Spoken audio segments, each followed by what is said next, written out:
Hello, everyone. Thank you for joining us. I'm really excited to be here. My name is Julia McLeod. I'm the Outreach Director for the Harpswell Heritage Land Trust. And I wanted to let you know about some of our upcoming webinars in the Stories of Change series. On June 24th, we have a talk about sea stars as sentinels of a changing world. On July 22nd, we have a talk on words and watersheds from a local poet, Gary Lawless. And on August 31st, we have a talk about bats' behavior in wind farms, balancing conservation and green energy. So I hope that you can join us for some of those upcoming talks. We'll have once a month webinars all throughout the year, all in our Stories of Change theme. So I'm gonna get rid of that. So again, thanks for being here. Really excited for this talk tonight. Really excited to hear from Amara Ifeji tonight on promoting equity and inclusion in the environmental movement.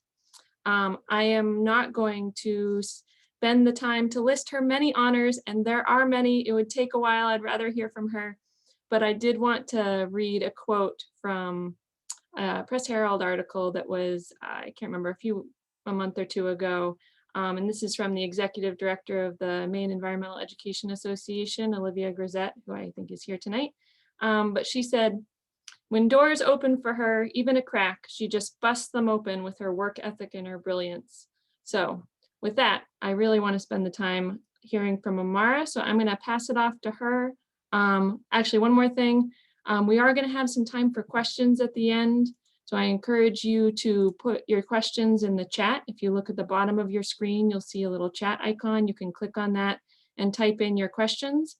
You can type in your questions at any time during the talk when you think of them, but I'm not going to ask Amara to check the chat throughout the talk, but I will come back on the screen at the end and I will ask some questions of her. So I encourage you to think about what questions you have.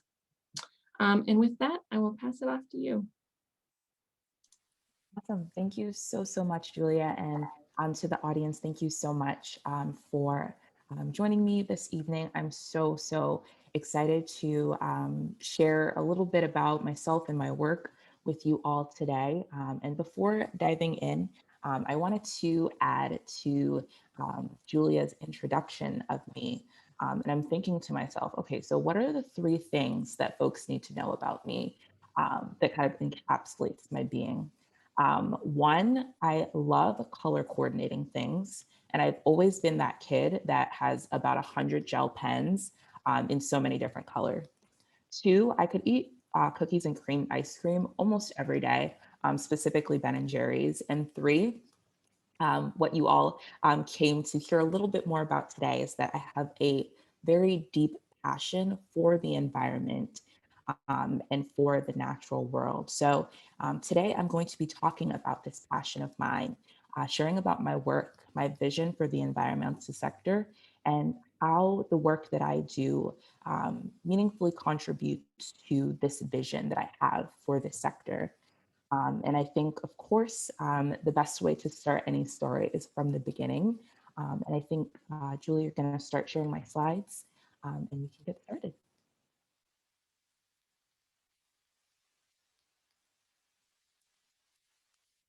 Next slide, please.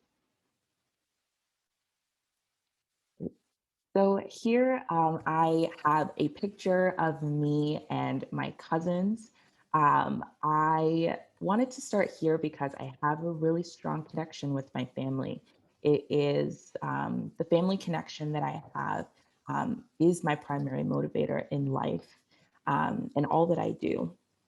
So I think in this picture, I'm here and I'm over on the far right. I'm holding my baby cousin who's no longer a baby. He actually turned 12 today. So it's so weird how time flies. But I think I'm wearing the most stylish outfit that I probably will ever wear in this picture here. And so I'm here with my cousins, and I think we had just come home from the park that day. And so me and my family, we actually emigrated from Nigeria to the United States. My grandparents in 1996, they won a diversity visa lottery. And so this afforded them with the opportunity to be able to come to to the United States, and really build a better life for themselves, a better life than they could have afforded, my cousins and I, that they could have afforded my parents and their siblings, in Nigeria itself. So my grandparents emigrated in 1996. And then a couple years after that, when they acquired their citizenship, they were able to sponsor their children to come over. So my mother, my dad, my sister, who was just a bun at the oven at the time, and me, I think I was about to turn, or I just turned 2. In 2004, we came over to America and began our new lives. And so we moved to Hyattsville, Maryland, which is about 10 to 15 minutes outside of DC, 20 minutes with traffic, of course. And so we grew up, my sister and I, and all of my cousins, in a 3-bedroom house. And so this home had upwards of 14 people living in it at one point. And so it was quite hectic at times, but nonetheless, I still just so enjoyed growing up with my cousins, who I kind of don't really use the word cousin. I really see my cousins that I grew up with as my brothers and sisters, given how close we were. So I really value this connection and being able to live with my family. But of course, there were times that I wanted to, have my quiet time, some alone time. And that's really where I can trace back my passion for the environment to first. Um, when it came to wanting to be by myself and be with my thoughts, kind of escape from this really hectic home that I grew up in, the environment and the natural world were there, and they offered me solace. I was able to be with my thoughts. I was able to explore a different surrounding that I hadn't been able to before. And so it was really um, this these moments that I had, that were beginning to foster my connection with the environment and the natural world. And although I was really eager to explore this passion that I had, this newfound passion, um, it was really difficult to explore. Um, in school, I had no formal ways of doing so. The environmental education, I don't think I received any environmental education when I was at that age living in Maryland up until I was 9. So I didn't have any formal environmental education, unless one counts recess, which I don't really count.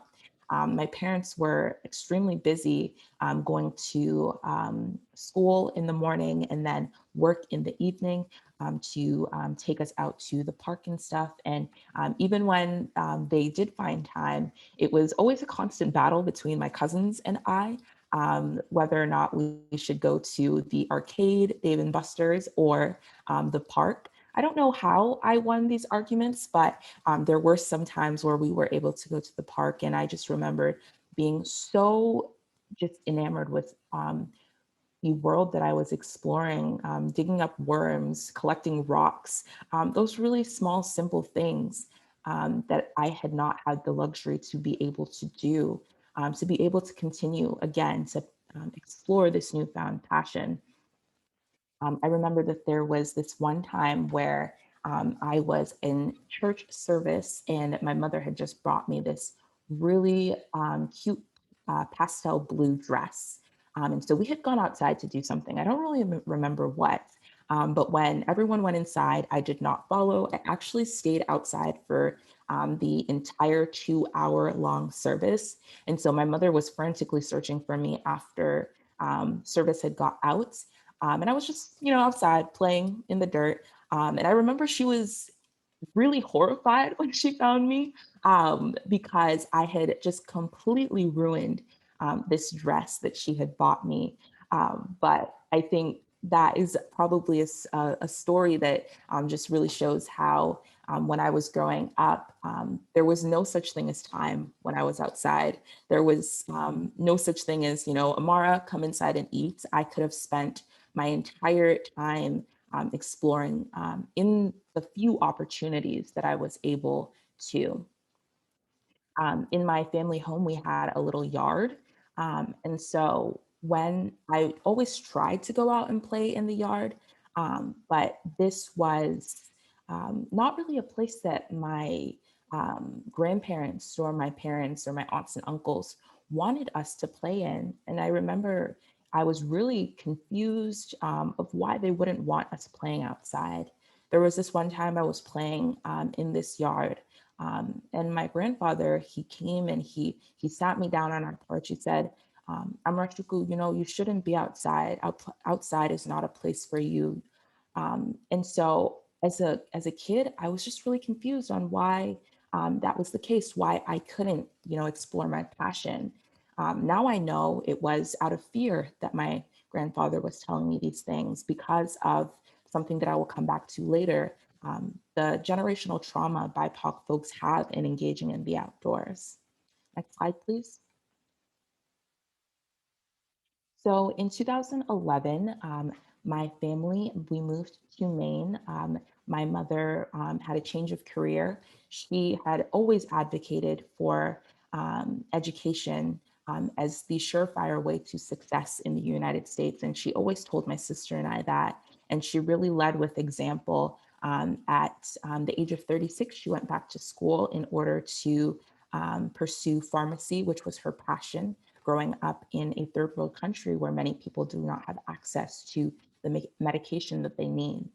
And so in moving to Maine, I found that it was even harder to connect with my newfound passion. So my parents were much busier than they had ever been, going to school and work. And so they did not have time to take us to the park. In this case, I couldn't even go into a yard because grew up in an apartment building. So it was mainly concrete where I was. There wasn't any kind of green space for me to be able to explore. And of course, again, I did have research or recess rather. But besides recess, again, I did not have any formal ways to connect with the outdoors. And of course, I don't really count recess at that. And so it was our move to Maine in 2011 when I was 9. I had very few ways to explore my passion. And this was through elementary, middle, and the first year of high school. And it was in that first year of high school that I took charge of my passion, of the thing that I was passionate about, and really took charge of an opportunity that was presented to me to be able to engage with my passion for the outdoors. Next slide, please. So the summer going into my sophomore year of high school after my freshman year, I was presented with the opportunity to attend the Stormwater Management and Research Team Summer Institute. And I didn't really think much of this opportunity because I didn't know how truly transformative it would be on me as an individual and on my life as a whole.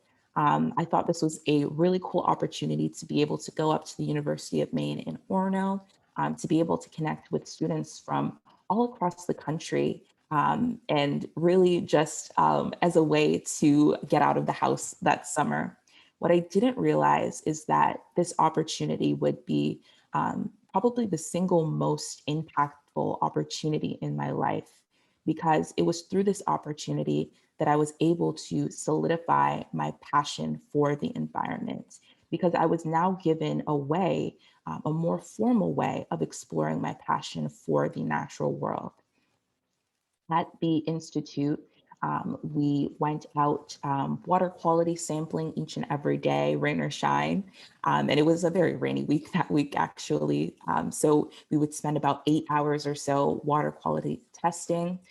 We were able to connect it to technology and design our own sensors to test the water. I remember that we set up kickstands and kick nets in order to catch macroinvertebrates, which are creatures that indicate the health of the watershed that reside in the water. And I just really, really fell in love um, with water justice, with water quality, and more than anything with the environment and the time that I was able to have in the outdoors.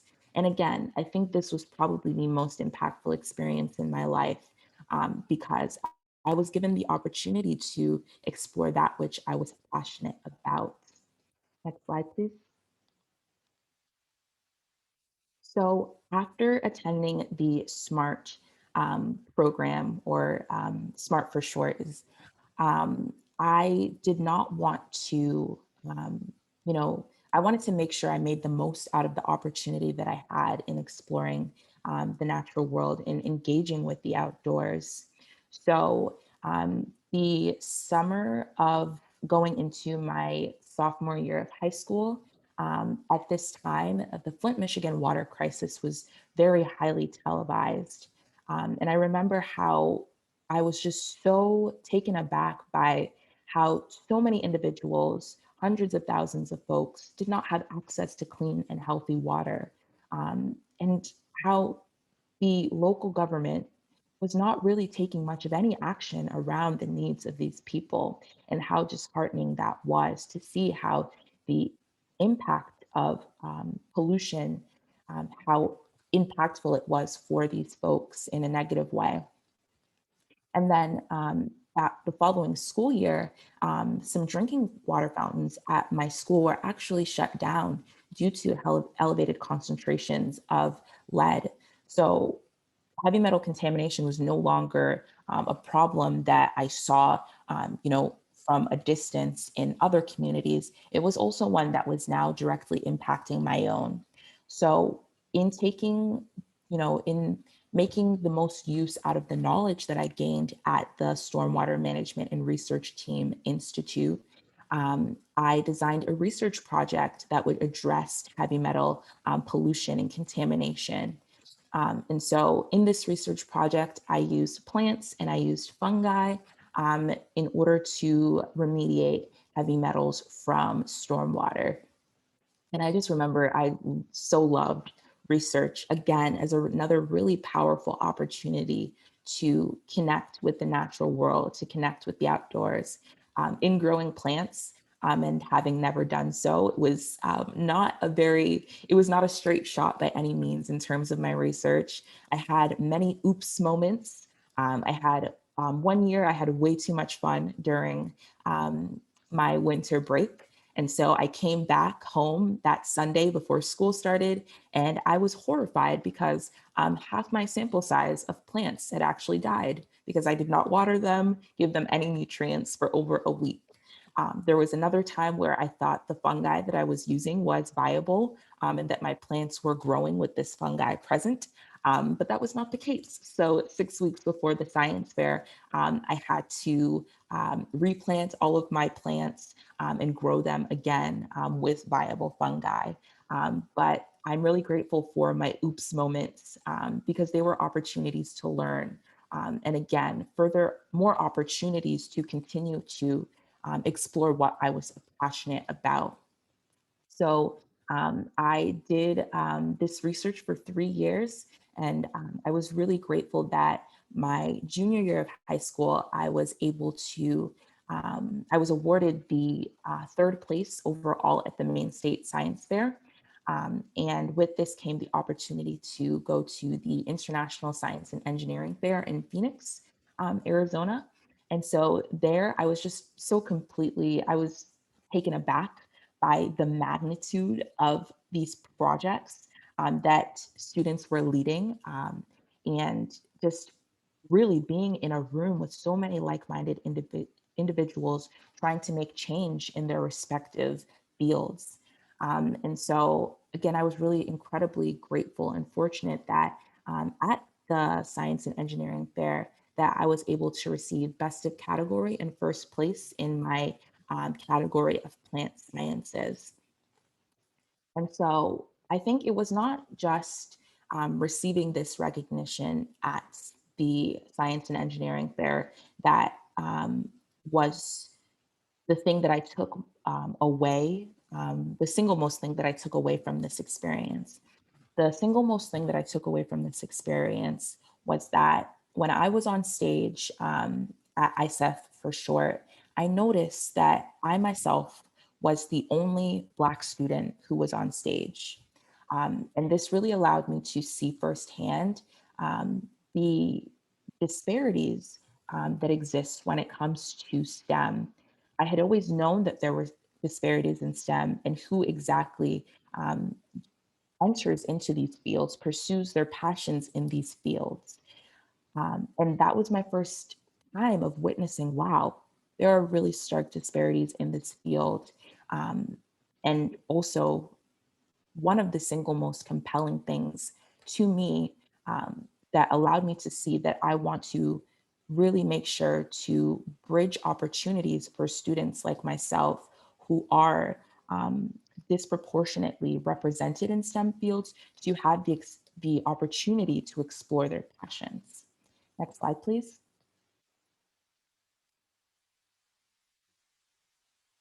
So when I was a junior, I think I was a junior, I was 16. When I was 16, I also had the opportunity to attend the Maine Environmental Education Association Changemakers gathering. And this was an opportunity that um, similar to my experience at the Science and Engineering Fair, allowed me to see a lot of the disparities when it comes to STEM, specifically environmental education and environmental learning. So when I was 16, I attended the Changemakers Gathering, which is a program of the Maine Environmental Education Association. This was one of the single most transformative experiences in my life again. So at this gathering, I was able to connect with the tools I needed to actualize my vision. And that vision was addressing these disparities in STEM education.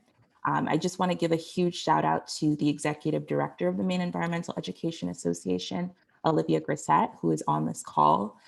Olivia has served as such a tremendous mentor for me in this work, not only checking off on me as Amara, the activist, Amara, the environmental steward, but also Amara, the person, and Amara, the student. And so, Olivia, so much gratitude for you, and all of the work that I do. And it was at the Changemakers gathering that I then began to make the social connections with the barriers to access that I had with the outdoors.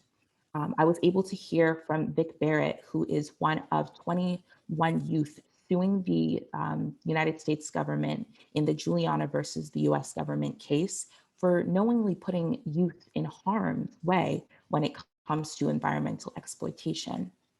From Vic, I was able to realize and make these connections that my barriers to access to the outdoors were due to attributes that I could not change.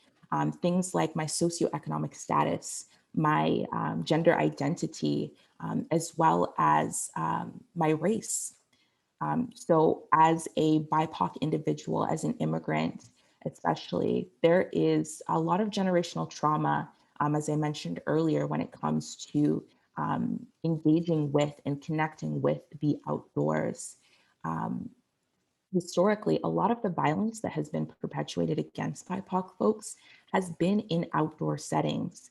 So when my grandfather, when I was maybe 8 years old at the time, when he was telling me about how the natural world, how the outdoors was not a place for me, he really was telling me um, indirectly about this violence and about how BIPOC folks have this trauma in engaging with the outdoors. So this was one of the barriers to connection that I faced when trying to foster a connection to place with the outdoors.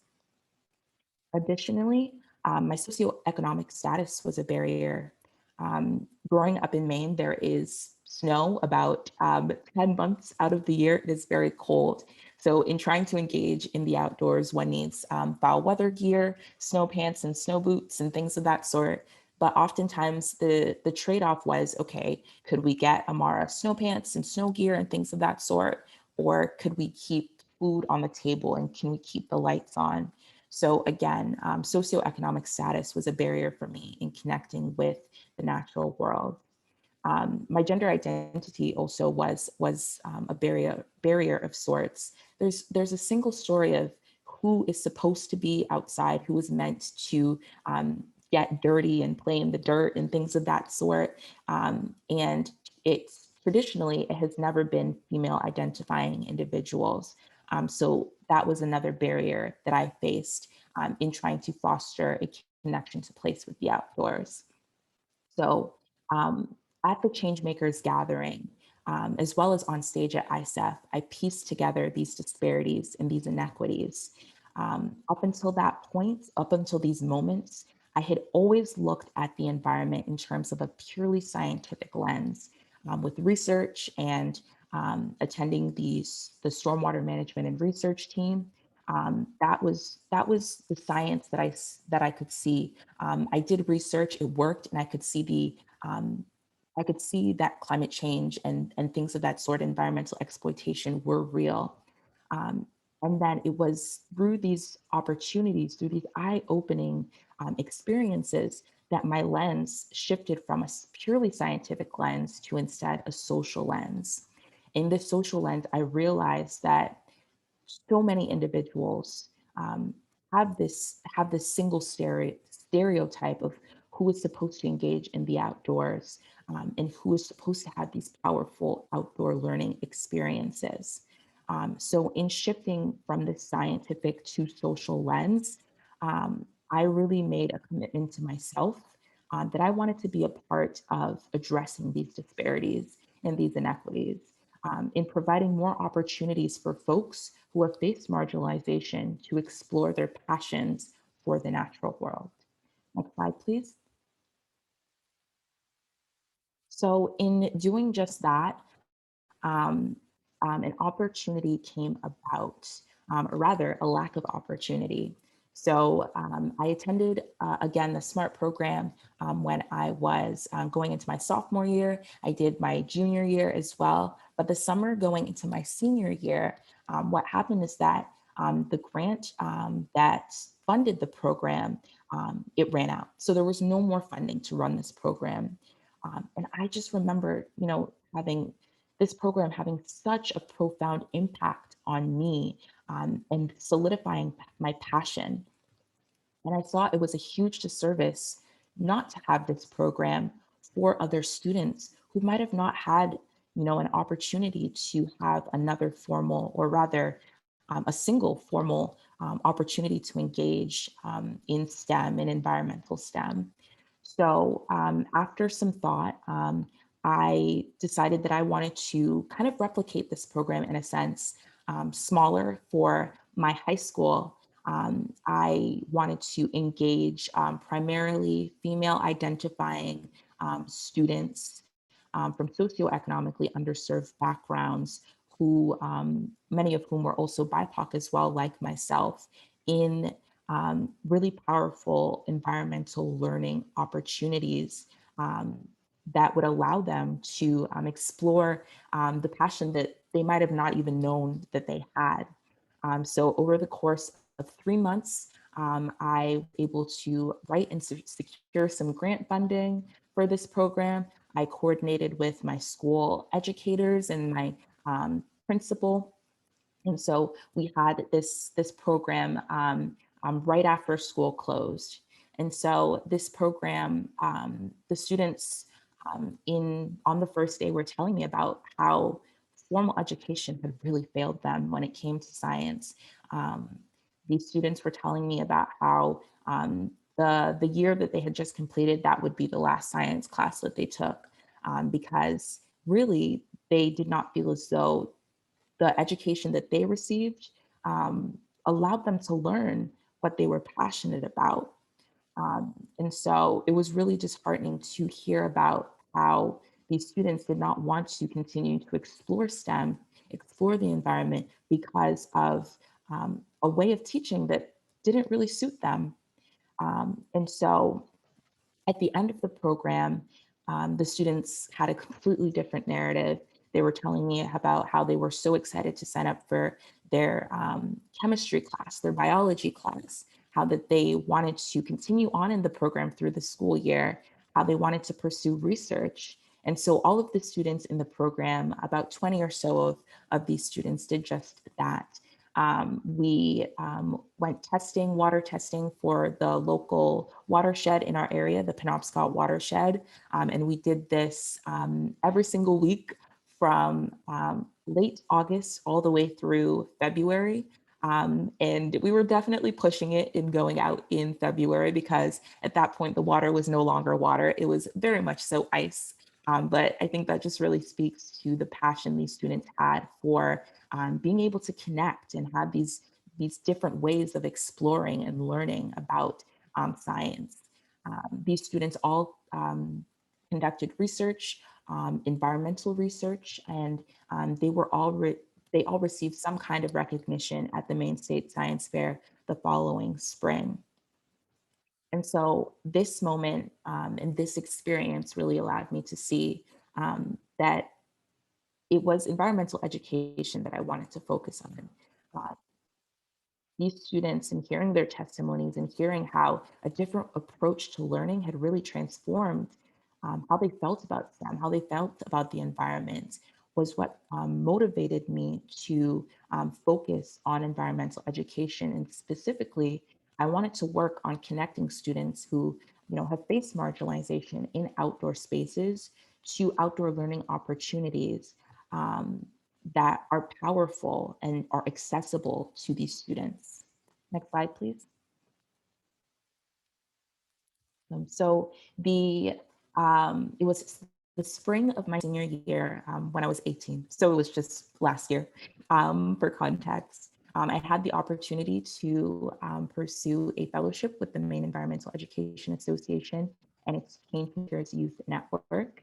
And I was able to do just as I had hoped, and that was learn about environmental education and learn about how to specifically make sure that students have the opportunity to be able to engage in the outdoors and explore their passions. So I have actually been a staff person with MEEA for almost a year now, coming up in August. And I just so appreciate the work that I do, the folks that I work with. When I, hop on a Zoom call and do my job, I never feel as though I am actually working. I really feel as though as I'm living out my passion with the people that are my family that I am making change with, and I'm so grateful for that each and every day. So I wanted to share with you all some of the roles and the things that I do at MEEA in order to make sure that folks have access to powerful outdoor learning opportunities as I had when I was in high school. So the primary focus of MEEA is really connecting youth to these opportunities. So I've been able to speak to students and different community organizations, the Boys and Girls Club and Girl Scouts, around how to be an environmental champion and a climate justice activist and how to make change in your local community. And I really just love these opportunities to be able to speak to youth. I think there was this one time I was speaking to a classroom and I was able to share with some kindergartners and they were just asking me such incredibly insightful questions. Is climate change impacting me and my community? Is climate change impacting my favorite animals and things of that sort? And I think it just really shows that not only were they asking these questions, but also they were asking, how do I, positively contribute to addressing the climate crisis? It really warms my heart that at such a young age, when you're in kindergarten, that you're already thinking that way to be a champion for the environment. Um, MEEA also has two youth networks. One is the Changemakers network. The other is JustME for Just Us. And these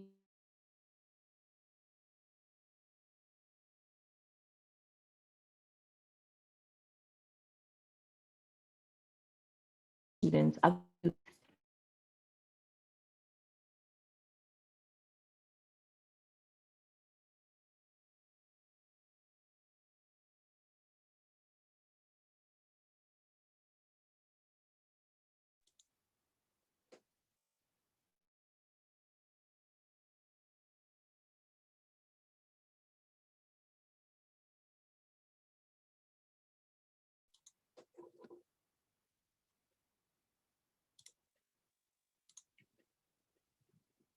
I'm not sure if it's just me or if other people see Amara frozen. Maybe it looks like she may have lost her connection. Ah, there you Oh, are. I'm so sorry. I think we lost you for a minute. That's Yeah, all I right. think so.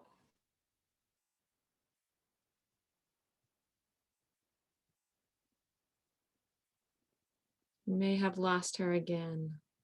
Bear with us for a minute.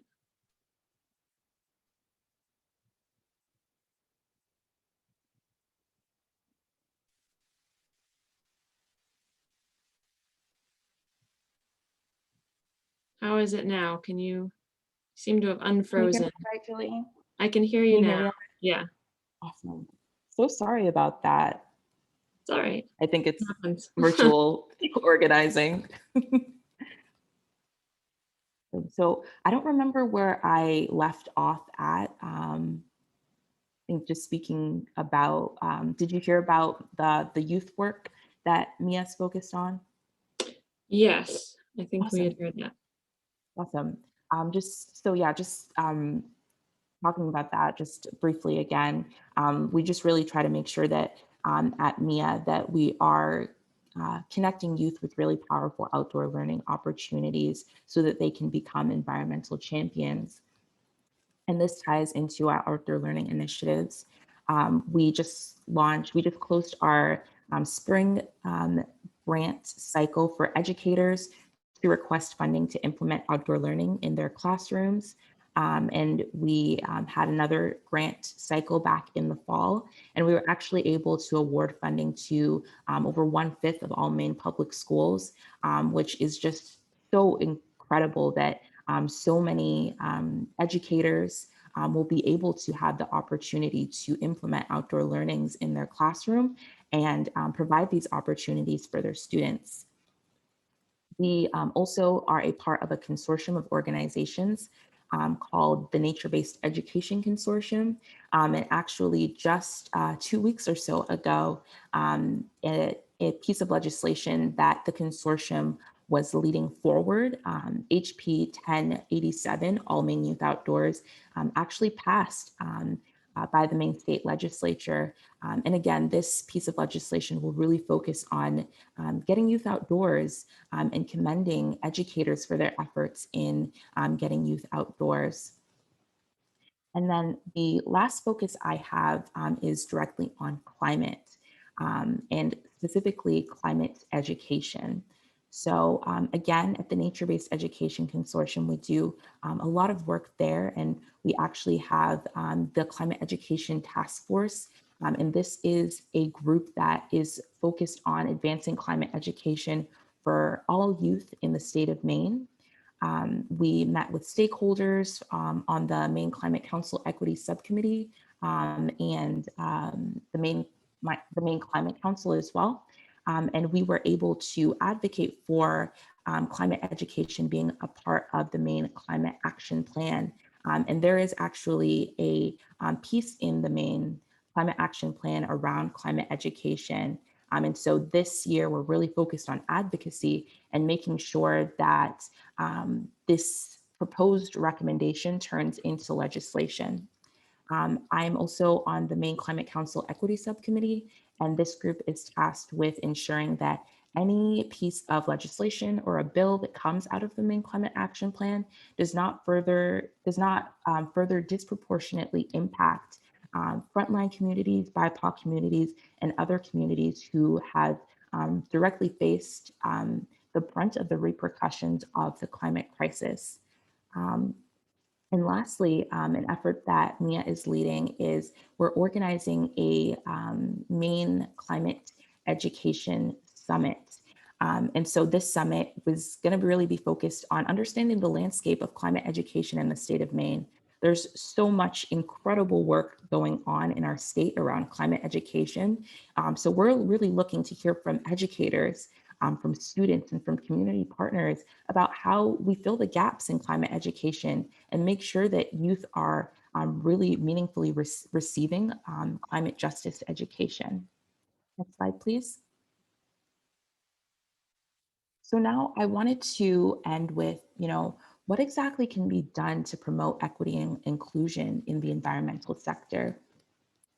And so these are some things that I really see are important in this work, to have a diversity of thought and a diversity of perspective when we um, begin to address these really pressing issues of environmental exploitation. So the first thing is ensuring BIPOC folks feel safe and welcome in the outdoors when fostering a connection to place with the environment. So, as I mentioned a little bit earlier, BIPOC folks, many of us have historically have had negative experiences engaging in the outdoors. Therefore, it's really important that in this work, whether it is state and national parks, land trusts, but any organization that is working to promote these opportunities for folks to engage with the outdoors, that they are being meaningful in their approach, and making sure that diverse communities feel as though they are able to attend these programs, and be a part of this experience in the outdoors. The next thing I have is it's important that we create more equitable opportunities to formally engage in the environmental sector. And so when it comes to the environmental sector, a lot of the times the opportunities to engage are either really expensive camps that one can attend, or unpaid internships if they want to explore more formal ways of learning. But both of these opportunities present a lot of barriers for folks who have not really had many opportunities to engage in the natural world, because of course, these expensive day camps are expensive, they're cost prohibitive.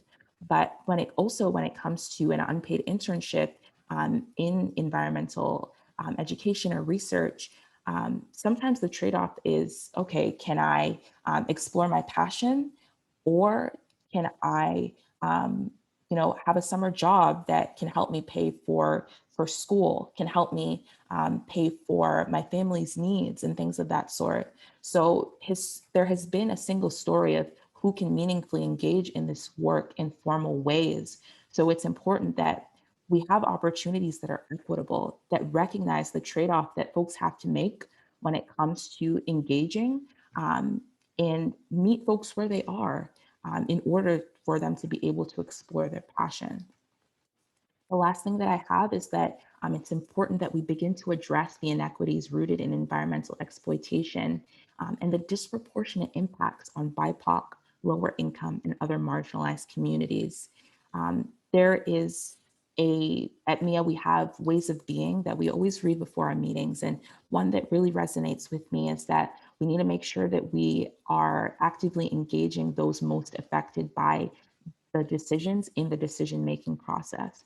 Therefore, in order to address the climate crisis, in order to address issues of environmental exploitation, we need to make sure that we are first beginning to address the issues that the climate crisis holds in disproportionately impacting those who have very little to do with the crisis itself, and actively engaging those folks in these conversations in order to come to solutions.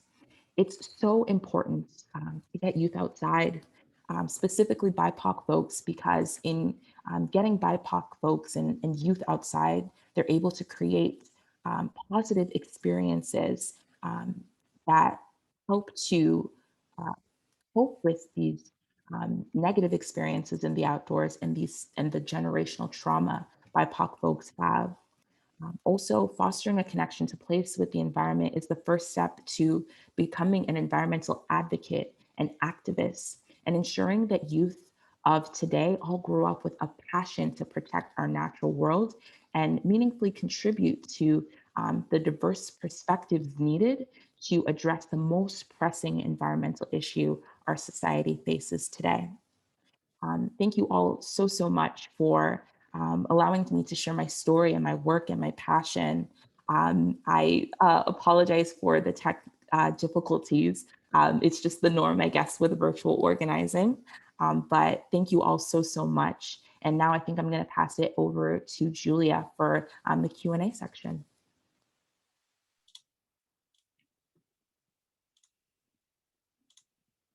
All right, thank you so much. That was really wonderful. I really enjoyed that, and it was so needed and so helpful. So again, I welcome anyone who has a question to type it into the chat. Welcome any sorts of questions. There is someone who I'll just read the comment. So much fabulous info, so many environmental connections for youth and BIPOC needed. So I would definitely agree with all of that. I guess I'll start off with the questions, and I love that the last slide of sort of the things that we can do, because I tend to be kind of a concrete person. I want to do something. So I'm just curious from the perspective of a land trust, where we have all these preserves that are open to the public. And I just wonder if you have suggestions on that number one on your slide where you said ensure BIPOC people feel safe and welcome in the outdoors.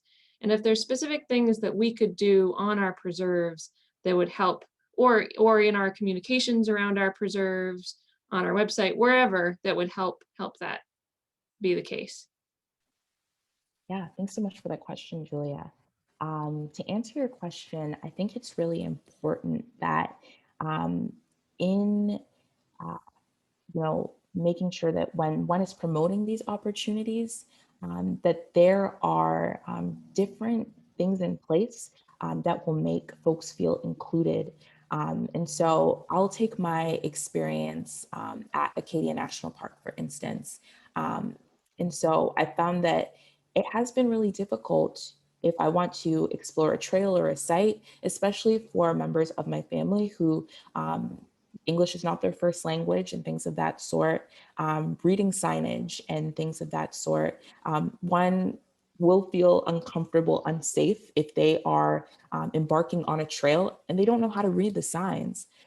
Therefore, I really advocate that there are signs in different languages. And of course, it would be amazing to have signs and things of that sort in all the languages of the world.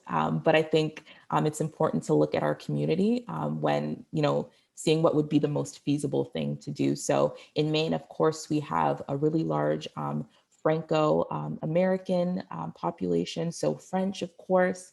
We also have a lot of folks who come from Somalia. And so really looking at, okay, what is what community are we serving, and how can we make sure that these different opportunities are accessible to these folks? Great, thank you. Who else has questions? Who is on here? I hope that someone does. Give you a minute.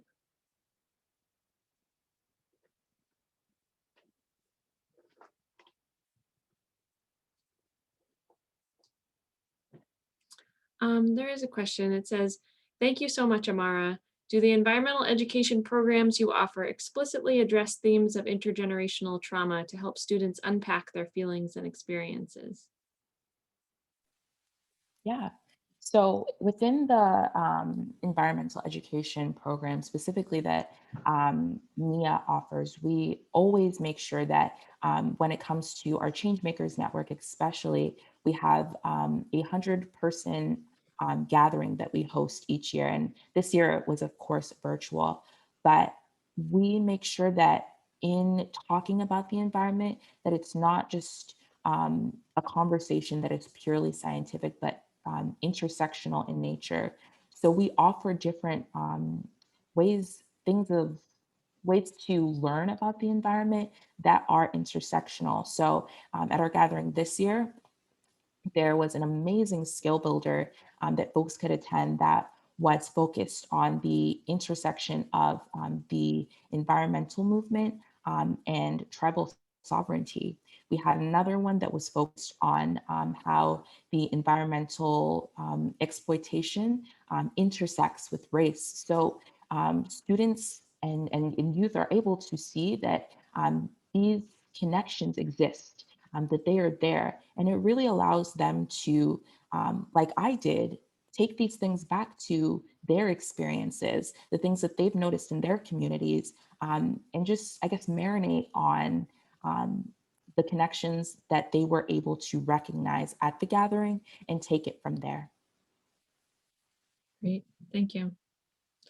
And there's another example, or another question. What can state and national environmental organizations do to improve inclusion and justice for underrepresented communities? Yeah, that's a really great question. So, in terms of what state and national environmental organizations can do, I think I'm going to first start at the national level.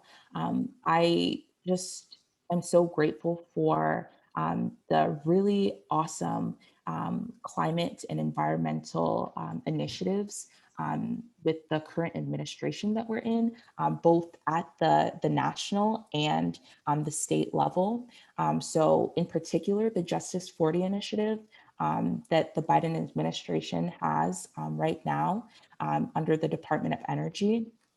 This is an initiative that when it comes to the energy crisis, it will make sure that any of the positive opportunities, any of the positive change that comes about in going green with our energy, 40% of it is reinvested into BIPOC frontline and other marginalized communities. So it is first recognizing that one, that there are inequities, but two, making sure that any positive change that comes about directly goes to those most affected, have been most disproportionately impacted by these by this crisis. And then at the state level, again, I want to commend the administration, especially the executive order that passed 2 years ago that formed the Maine Climate Council. The Maine Climate Council has just done such incredible, incredible work around, making sure that our state is climate resilient and that we're having these hard conversations, not just about how do we become climate resilient, but also when it comes to the equity subcommittee that the Climate Council has formed, how do we make sure that we address the disproportionate impacts the climate crisis has on our communities? And how going forward, how do we engage these communities in conversation to make sure we are addressing these issues? So I would say for whether it is a national organization, a state organization, it's so important again that one engages those affected by decisions in the decision making, have conversations with these folks who have been disproportionately impacted, hear from their stories, hear from their testimonies, and make positive change given what they have said. That's great, thank you. I'm going to read another question or comment. There is a fear that asking for BIPOC input needs to come from the correct point of view. You sound so open to any discussion. What more can land trusts and other NGOs do to further promote and encourage outdoor engagement? Right. I think it really, of course, the things that I mentioned in terms of signage and things of that sort, I think when it comes to parks and things of that sort, um, if there are guides available, making sure that there are guides who can speak a wide array of languages, at least languages that are most spoken in that given community. Also, I think it's important as well that when that narrative comes into play, I'm a really big advocate for the power of story. So just in even the most small things, it can feel as though it is something that is of exclusion, if that makes sense. So, for instance, when it comes to who is on your ads, who is on your signs and things of that sort, are they representative of the diverse communities that you're trying to engage? And if not, how do you change that? How do you change that narrative? It's important to tell the stories of BIPOC folks and not just tell those stories, but honor those stories through stipends and other ways of honoring those stories. for other BIPOC folks to be able to step into those spaces and see, hey, okay, there's actually somebody who looks like me who is engaging in this space. Maybe I can actually do the same, step out of my comfort zone in that regard. So for me, it really just is about narrative, about portraying, a sense of inclusion, making sure that BIPOC stories are uplifted. And I'm not just talking about the good stories, also the bad stories. It's important that folks know that what is going on in terms of a lack of access and barriers to access, because in identifying that problem, folks can then begin to address that problem. Great, thank you so much. Is there anyone else who has any questions they'd like us to ask before we end our webinar for the night? I'll give you another minute.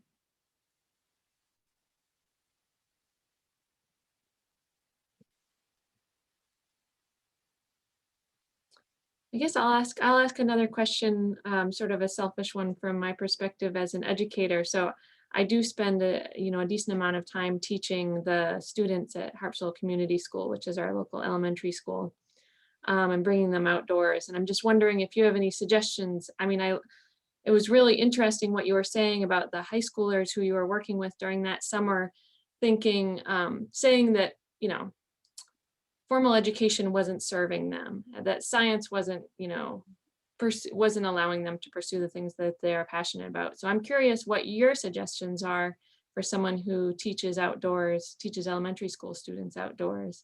What would you suggest to get kids really engaged in STEM and feel like that's part of their identity? Yeah, that's a really awesome question. Just in terms of my education, I don't think I am a person who, conforms best with the traditional style of learning about STEM. Although it can work for me, it does not work the best for me. And I think that's the case for many students as well. And so it's important that first educators recognize that, of course, I think they do already, that there's very different learning styles and how one digests information and becomes passionate about what they're learning. So I, in high school, had no formal outdoor learning opportunities, which as an environmental steward now, I thought that was something that I really missed out on in high school. So I would have loved more opportunities to be able to get outside, not just on the playground, but also go on a nature walk. Connect that nature walk to the things going on in my community to get my gears turning about, okay, this is what's going on in my community. Maybe there's something that I can do to address this issue. I would have loved more opportunities to be able to make that community to science connection actually in the natural world. Um, and thinking back again, just really again would have loved to have been able to explore more outdoors.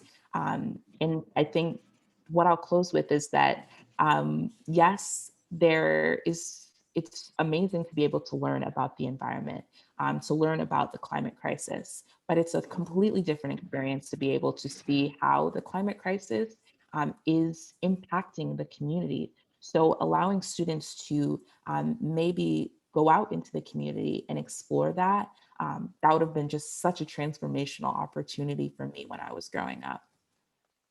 Great, thank you so much. I'm just going to ask one more quick question, is whether you'd be willing to have people contact you with any follow-up questions. Yes, of course. If you go to the Maine Environmental Education Association website, you can find my bio and my email there. Great, great, thank you so much. Great. Well, I'm going to close it out now. I really appreciate you taking the time. Really wonderful talk, and thank you so much. And thank you to everyone who joined us tonight. Awesome. Great, Thank you so much. Really appreciate it. great. Have a great night, everyone.